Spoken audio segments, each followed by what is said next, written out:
ప్రసాద్ కూడా పార్కింగ్ ప్రదేశంలో సిద్ధంగా ఉన్నారు. ఒకసారి మాట్లాడదాం. ప్రసాద్, పూర్తి డీటెయిల్స్ ఏంటి? చాలా వెహికల్స్ కూడా అక్కడికి వచ్చే అవకాశాలు అయితే కనిపిస్తా ఉన్నాయి. పార్కింగ్ కి సంబంధించి ఎట్లాంటి ఏర్పాట్లు చేశారు, అక్కడ ఉన్నటువంటి ప్రజలు ఏం చెప్తున్నారు, పూర్తి డీటెయిల్స్ ఏంటి?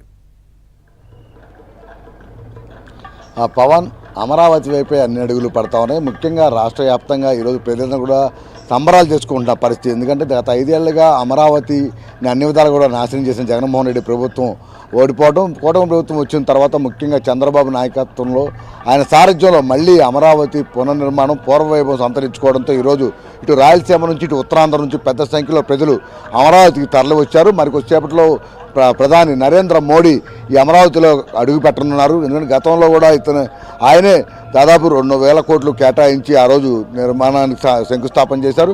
అయితే గత 5 ఏళ్ళలో మొత్తం నిర్మాణాలు కూడా నిలిపివేసిన పరిస్థితి. అక్కడ మొత్తం కూడా చాలా వరకు శ్మశానం కింద అసత్యాలు ప్రచారాలు చేసిన పరిస్థితి.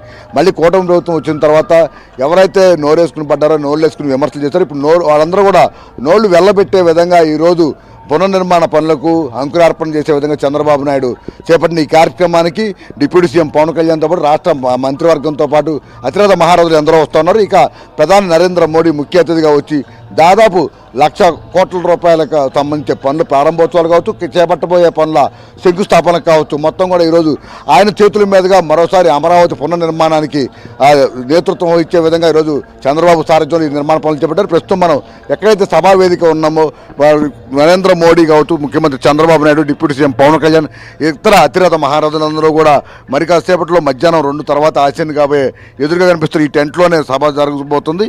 ఈ సభా వేదిక నుంచే ప్రధాని నరేంద్ర మోడీ ఆంధ్రప్రదేశ్ భవిష్యత్తును నిర్దేశించే విధంగా కేంద్ర ప్రభుత్వం నుంచి అందించే సహకారం కావచ్చు, చేపట్టబోయే ప్రాజెక్టులు కావచ్చు, అదేవిధంగా భవిష్యత్తులో ఈ 3 ఏళ్లలో ఏ విధంగా అభివృద్ధి చెందుతున్న అంశాలపై ఇటు ముఖ్యమంత్రి చంద్రబాబు నాయుడు, అటు ప్రధాని నరేంద్ర మోడీ ప్రజలకు ఉద్దేశించి తమ కార్యాచరణ చెప్పడంతో పాటు నవ్యాంధ్ర నిర్మాణానికి అంకురార్పణ ఏ విధంగా చేయబోతున్నాము, కళ్ళ అమరావతిని ఏ విధంగా సాధించబోతున్నాము అనే అంశాలపై ఈరోజు రాష్ట్ర ప్రజలకే కాదు దేశ ప్రజలందరూ కూడా స్పష్టత ఇచ్చే అవకాశం ఉంది. ప్రస్తుతం మనం ఏదైతే మార్గం చూస్తున్నామో మొత్తం త్రివర్ణ పతాకాలను రెపరెపలాడే విధంగా ఇదే మార్గంలో నరేంద్ర మోడీ, ముఖ్యమంత్రి చంద్రబాబు, డిప్యూటీ సీఎం పవన్ కళ్యాణ్ కావచ్చు, ఇతర వివిఐపీలు ఎవరైతే ఉన్నారో వారందరూ కూడా ఇదే మార్గంలో నేరుగా చివరి ఎక్కడైతే పెండేలు కనిపిస్తున్నాయో అక్కడ వరకు కూడా కారులో చేరుకుంటారు. అక్కడి నుంచి కూడా వెంటనే పక్కన సభాస్థలి ఉంటుంది.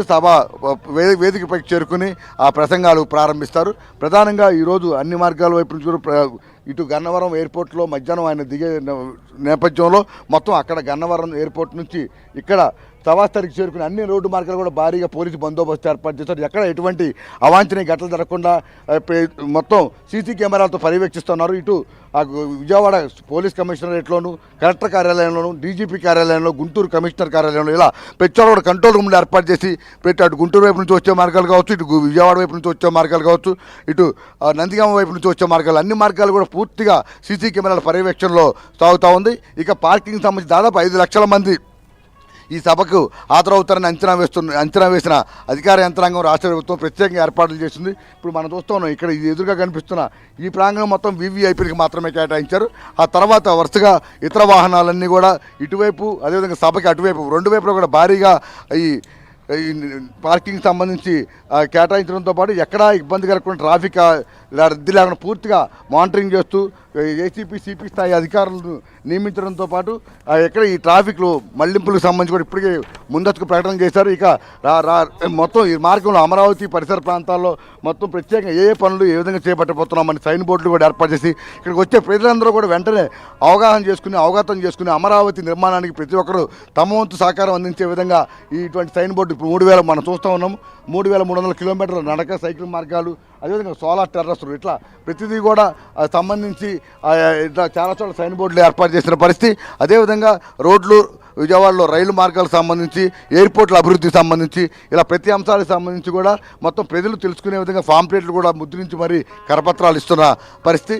ఇక ఈరోజు ఈ మొత్తం ఈ ప్రోగ్రాంకి సంబంధించి అయితే మొత్తం ఇటు ప్రతి చోట కూడా రోడ్డు కేవలం ఎక్కడైతే సభ జరుగుతుందో సభ ప్రాంగణంలోనే కాదు మొత్తం దారి పొడవున ఉచిత మెడికల్ క్యాంపులు, మజ్జిగలు, భోజనం ప్యాకెట్లు, అల్పాహారం ప్యాకెట్లు, రాత్రి మళ్ళీ సభ అయిపోయిన తర్వాత వెళ్ళిపోయేటప్పుడు కూడా ఎక్కడ ఇబ్బంది లేకుండా మొత్తం వెళ్ళేటప్పుడు కూడా భోజనాలు చేసి వెళ్ళే విధంగా ఈరోజు అంటే మొత్తం రాష్ట్ర అంతా కూడా అమరావతి పునర్నిర్మాణ అంకురార్పణ నిర్మాణానికి సంబంధించి అంకురార్పణ జరుగుతున్న నేపథ్యంలో ఓకే. మొత్తం రాష్ట్రం మొత్తం ఒక వేడుకగా ఒక పండగగా చేసుకునే విధంగా ముఖ్యమంత్రి చంద్రబాబు నాయుడు సారథ్యంలో ఈ ఏర్పాట్లు చేశారు. సాయంత్రం 5:30 వరకు కూడా ప్రధాని మోడీ ఉండి తర్వాత ఢిల్లీ పయనమై వెళ్తారు. మొత్తం అమరావతిలో మాత్రం పండగ కళ అయితే కనిపిస్తుంది పవన్.